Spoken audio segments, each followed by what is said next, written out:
जय सोमनाथ। जय सोमनाथ। हर हर महादेव।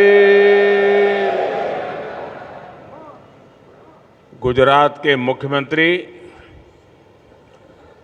श्रीमान भूपेंद्र भाई पटेल, उप मुख्यमंत्री भाई हर्ष संघवी जी, गुजरात सरकार के मंत्रीगण, सांसद एवं विधायकगण, अन्य सभी महानुभाव, देवी और सज्जनों, आज प्रभास पाटन का पवित्र क्षेत्र एक अद्भुत प्रभा से भरा हुआ है। महादेव का ये साक्षात्कार, ये सौंदर्य, धरती और आसमान से हुई पुष्प वर्षा, भगवा ध्वजों की ये आभा, कला, संगीत और नृत्य की अद्भुत प्रस्तुतियां, वेद मंत्रों का उच्चार, गर्भगृह में हो रहा शिव पंचाक्षरी का अखंड पाठ और इस सब के साथ साथ सागर की लहरों का जयघोष, ऐसा लग रहा है जैसे ये सृष्टि एक साथ बोल रही है, जय सोमनाथ, जय जय सोमनाथ। साथियों, समय खुद जिनकी इच्छा से प्रकट होता है, जो स्वयं कालातीत है, जो स्वयं काल स्वरूप है, आज उन देवादिदेव महादेव की विग्रह प्रतिष्ठा के हम 75 वर्ष मना रहे हैं। ये सृष्टि जिनसे सृजित होती है, जिनमें लय हो जाती है, यतो जायते पाल्यते येन विश्वम तमीशम भजे लीयते यत्र विश्वम। आज हम उनके धाम के पुनर्निर्माण का उत्सव मना रहे हैं, जो हलाहल को पीकर नीलकंठ हो गए, आज उन्हीं की शरण में यहां सोमनाथ अमृत महोत्सव हो रहा है। ये सब भगवान सदाशिव की ही लीला है। साथियों, दादा सोमनाथ के अनन्य भक्त के रूप में मैं कितनी बार यहां आया हूं, कितनी ही बार उनके सामने नतमस्तक हुआ हूं, लेकिन आज जब मैं यहां आ रहा था तो समय की ये यात्रा एक सुखद अनुभूति दे रही थी। अभी कुछ ही महीने पहले मैं यहां आया था, तब हम सोमनाथ स्वाभिमान पर्व मना रहे थे। प्रथम विध्वंस के 1000 वर्ष बाद भी सोमनाथ के अविनाशी होने का गर्व और आज इस आधुनिक स्वरूप की प्राण प्रतिष्ठा के 75 वर्ष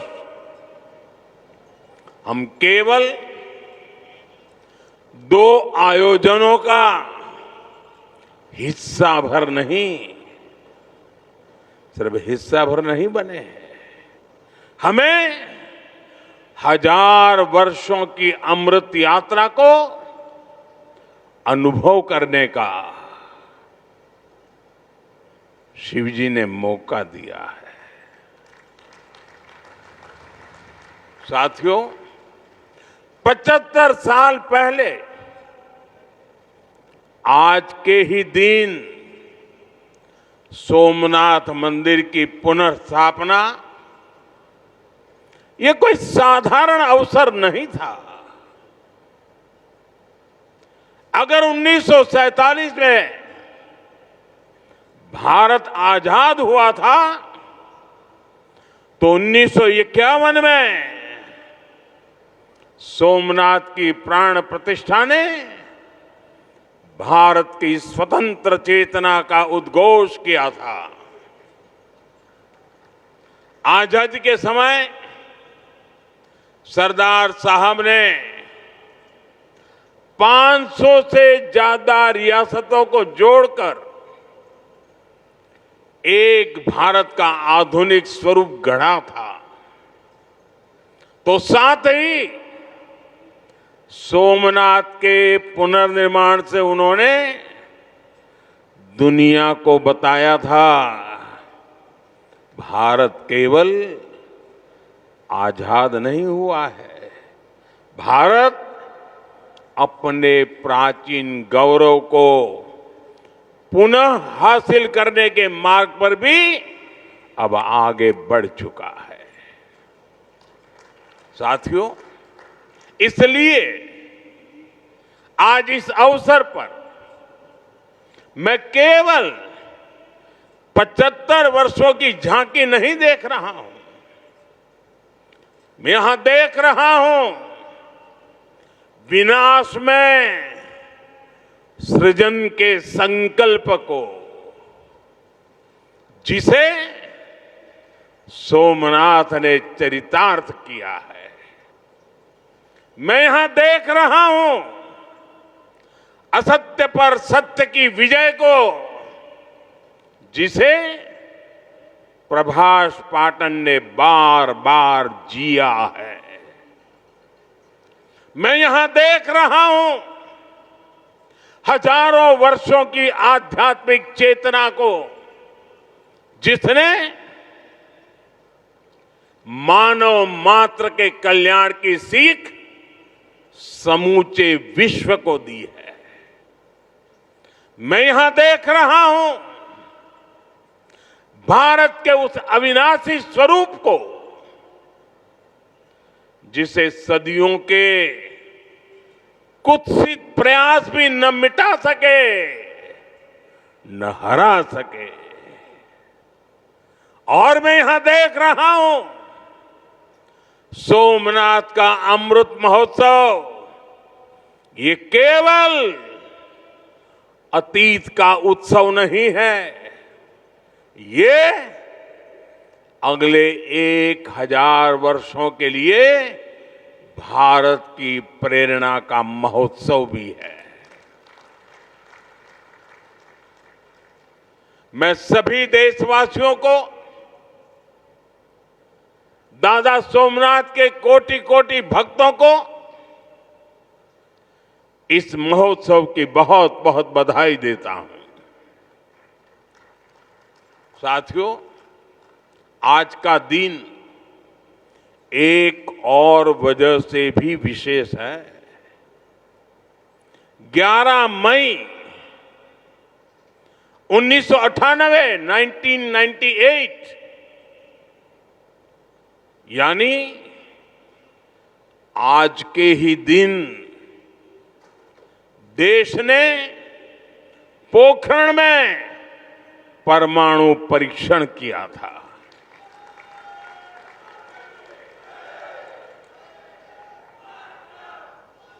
देश ने 11 मई को पहले 3 परमाणु परीक्षण किए।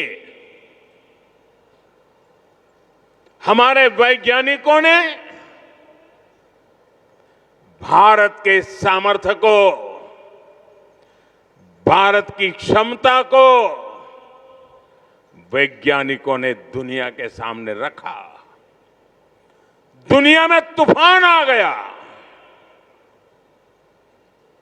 भारत, उसकी ये हैसियत, ये कौन होता है भारत जो परमाणु परीक्षण करे? और दुनिया की आंखें लाल हो गई,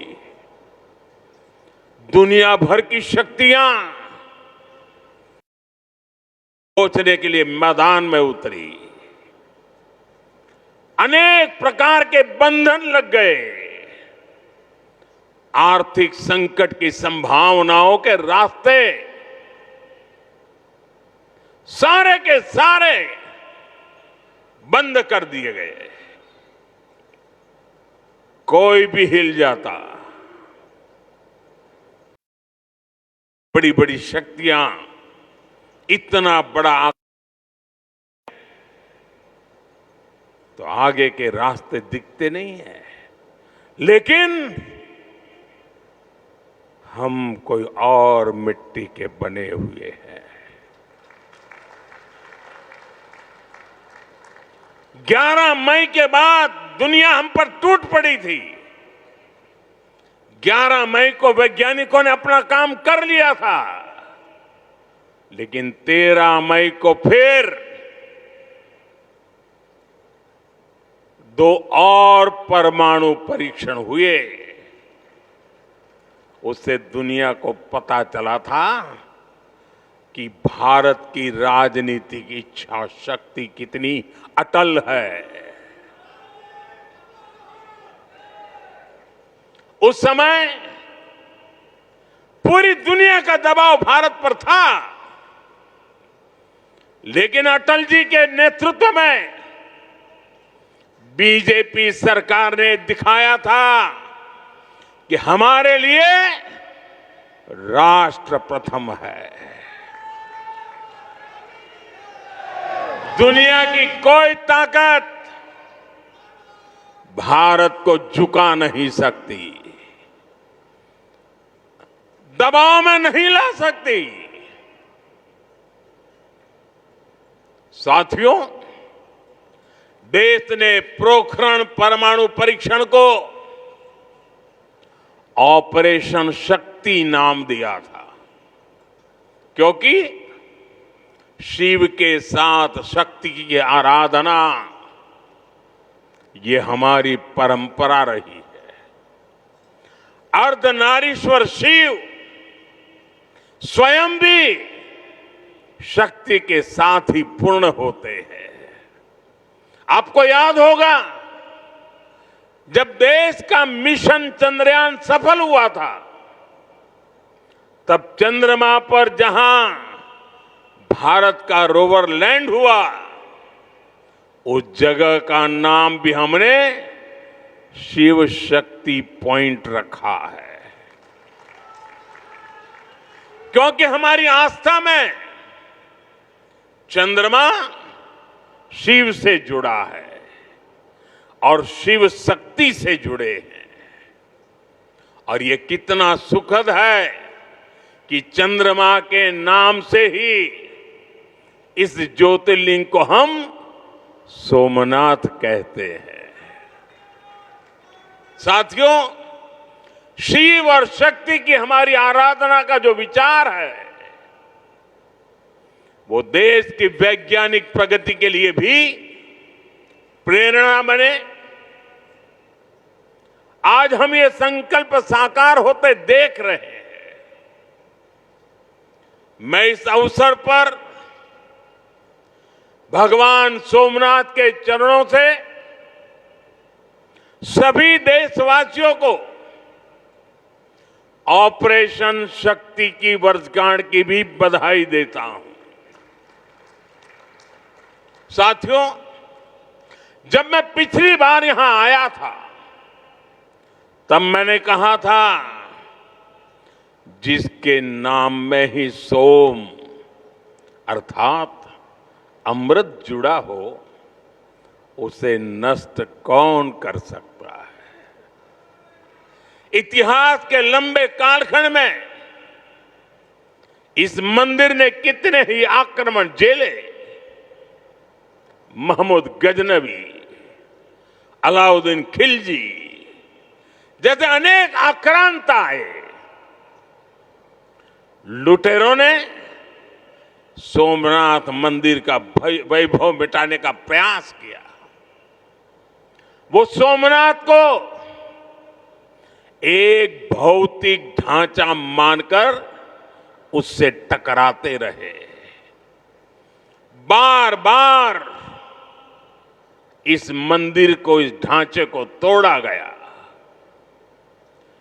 और ये बार बार बनता रहा, हर बार उठ खड़ा होता रहा, क्योंकि तोड़ने वालों को मालूम नहीं था हमारे राष्ट्र का वैचारिक सामर्थ्य क्या है।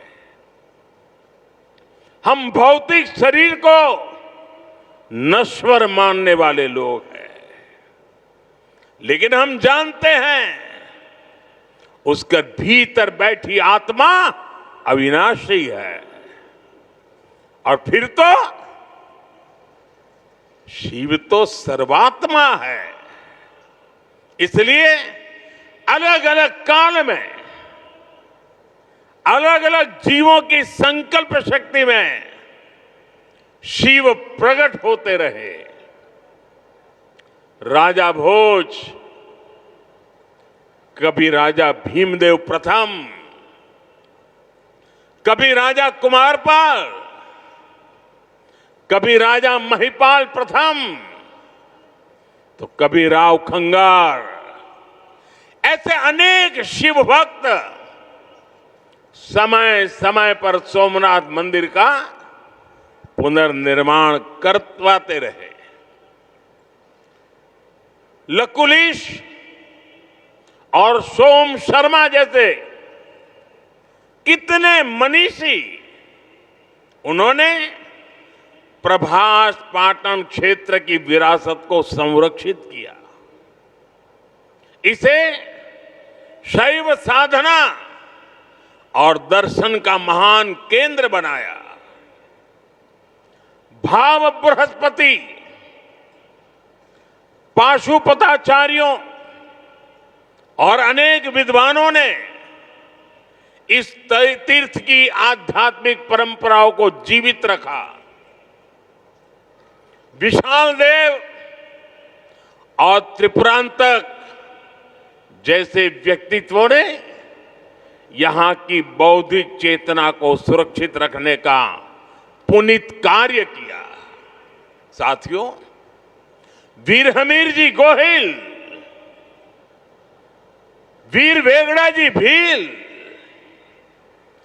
पुण्य श्लोक अहिल्याबाई होलकर जी,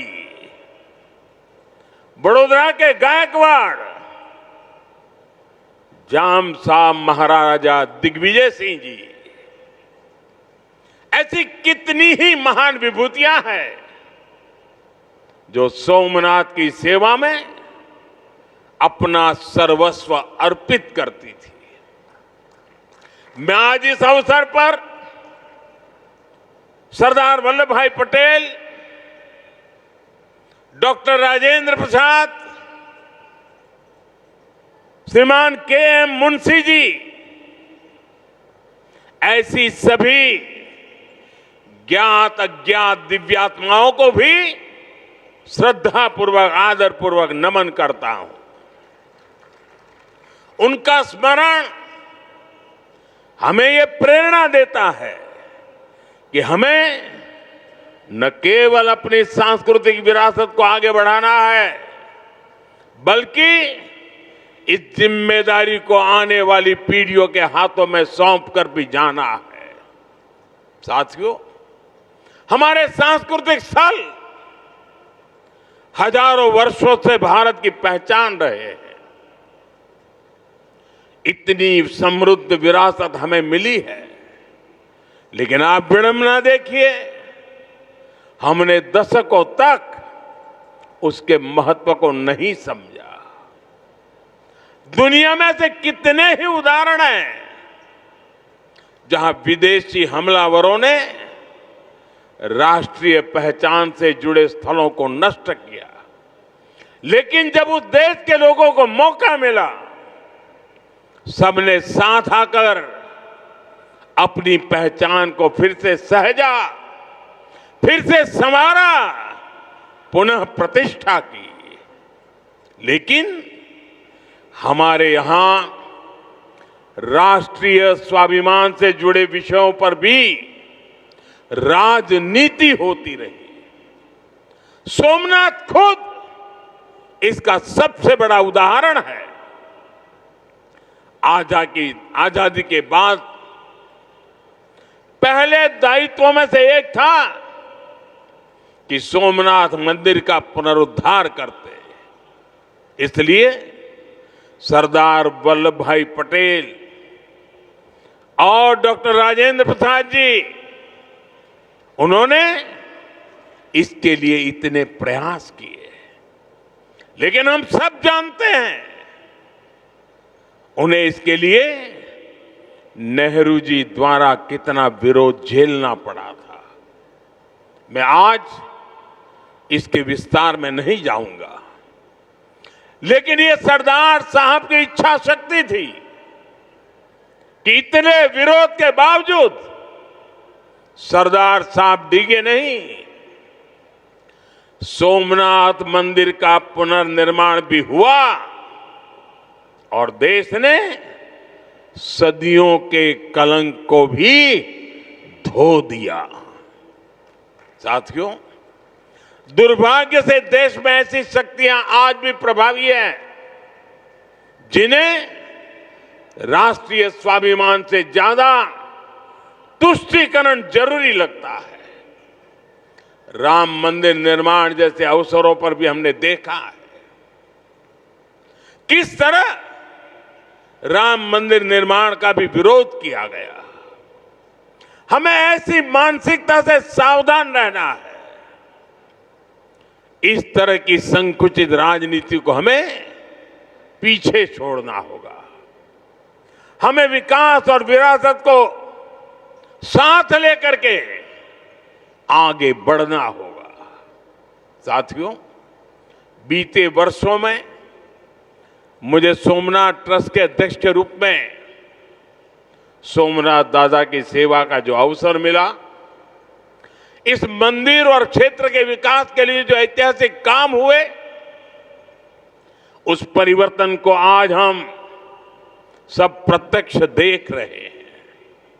लेकिन साथ ही इस सेवा का मुझे व्यक्तिगत लाभ भी हुआ है। आज मुझे देश के सभी पवित्र तीर्थों के विकास का जो मौका मिल रहा है, ये भगवान सोमनाथ का ही कृपा प्रसाद है। साथियों, आज काशी में सदियों बाद बाबा विश्वनाथ धाम का इतना भव्य विस्तार हुआ है। आज उज्जैन में महाकाल महालोक के विशाल दर्शन भी हो रहे हैं। केदारनाथ धाम का पुनर्निर्माण भी हुआ है। जैसा मैंने पहले कहा, अयोध्या में 500 साल की प्रतीक्षा भी पूरी हुई है। आज वहां भव्य मंदिर में रामलला विराजमान है। साथियों, ऐसे कितने ही पवित्र तीर्थ, पवित्र मठ, मंदिर और क्षेत्र, उनकी जो महिमा हमने पुराणों में सुनी है, आज वहां हमें उस समृद्ध परंपरा के दर्शन होने लगे हैं। और ये इतना कुछ 10-12 साल के भीतर भीतर हुआ है। साथियों, हमारे सांस्कृतिक केंद्रों की उपेक्षा देश के विकास में बड़ी बाधा रही है, क्योंकि हमारे तीर्थ भारत की आध्यात्मिक सामाजिक व्यवस्था के केंद्र तो है ही, वो देश की आर्थिक प्रगति के भी स्रोत रहे हैं। आज आप देखिए, 4 धाम महामार्ग परियोजना, गोविंद घाट से हेमकुंड साहिब तक रोपवे परियोजना, करतारपुर कॉरिडोर, बौद्ध सर्किट का विकास, इनके जरिए देश में तीर्थ क्षेत्रों में आर्थिक गतिविधियां बढ़ी हैं। सोमनाथ परिसर भी इसका एक सशक्त उदाहरण है। आज सोमनाथ मंदिर ट्रस्ट से सैकड़ों परिवार जुड़े हैं। हजारों लोगों का जीवन इस क्षेत्र से जुड़ा हुआ है। देश दुनिया के कोने कोने से जो लोग यहां आते हैं वो गुजरात के बाकी हिस्सों में भी जाते हैं। इससे प्रदेश और देश में प्रगति के नए द्वार खुलते हैं। साथियों, हमारी आस्था हमें जीवन जीने का तरीका भी सिखाती है, क्योंकि हम मानते हैं सर्वम खलिद्वम ब्रह्म, अर्थात सृष्टि का हर एक घटक, इस संपूर्ण प्रकृति भी ईश्वर का ही स्वरूप है। इसलिए हमारी आस्था नदियों में भी है, वृक्षों में भी है। हम जंगलों को भी श्रद्धा की दृष्टि से देखते हैं। हम पर्वतों में भी पवित्रता का भाव रखते हैं। और आज जब दुनिया प्राकृतिक जीवन शैली की ओर लौट रही है, हमें हमारी शक्ति को भी पहचानना होगा। हम हमारे तीर्थों और मंदिरों के विकास के साथ साथ उनकी गरिमा के लिए जागरूक होना होगा। हमें ऐसा जीवन अपनाएं जिससे प्राकृतिक और पर्यावरण की रक्षा हो। साथ ही हम हमारे पुण्य स्थलों को पूरी दुनिया के लिए एक उदाहरण के रूप में विकसित करें। हमें इन संकल्पों को अपनी आस्था से जोड़कर जीना होगा। साथियों, जब नई पीढ़ियां अपने इतिहास, अपनी आस्था और अपने सांस्कृतिक मूल्यों से जुड़ती है, तब राष्ट्र का आत्मबल और मजबूत होता है। आज भारत जिस आत्मविश्वास के साथ आगे बढ़ रहा है, उसमें हमारी सांस्कृतिक निरंतरता की भी बहुत बड़ी भूमिका है। आधुनिक और विरासत, आधुनिकता हो या विरासत हो, भारत में इसे कोई अलग नहीं कर सकता। भारत में एक दूसरे के विरोधी नहीं है। ये साथ साथ आगे बढ़ने वाली शक्तियां हैं, एक दूसरे में प्राण पूरने वाली शक्तियां हैं। सोमनाथ हमें याद दिलाता है कि कोई भी राष्ट्र तभी लंबे समय तक मजबूत रह सकता है जब वो अपनी जड़ों से जुड़ा रहे, जब वो अपनी विरासत को आने वाली पीढ़ियों तक उसी श्रद्धा और विश्वास के साथ उनके हाथों में सुपुर्द करे। 75 वर्ष पहले जब ये पुनर्निर्मित सोमनाथ मंदिर में 75 वर्ष पहले प्राण प्रतिष्ठा हुई थी, तब भारत ने एक नई चेतना यात्रा शुरू की थी। आज 75 वर्ष बाद वही यात्रा और अधिक व्यापक रूप में हमारे सामने है। हमें इसे नई ऊंचाई पर लेकर जाना है। हमारे संकल्पों को पूरा करने में दादा सोमनाथ का आशीर्वाद हमेशा हमारे साथ रहे, यही प्रार्थना है। एक बार फिर सभी देशवासियों को विरासत में विश्वास करने वाले हर नागरिक को, आप सभी को इस अवसर की बहुत बहुत बधाई देता हूं। मेरे साथ बोलिए, जय सोमनाथ, जय सोमनाथ, हर हर महादेव।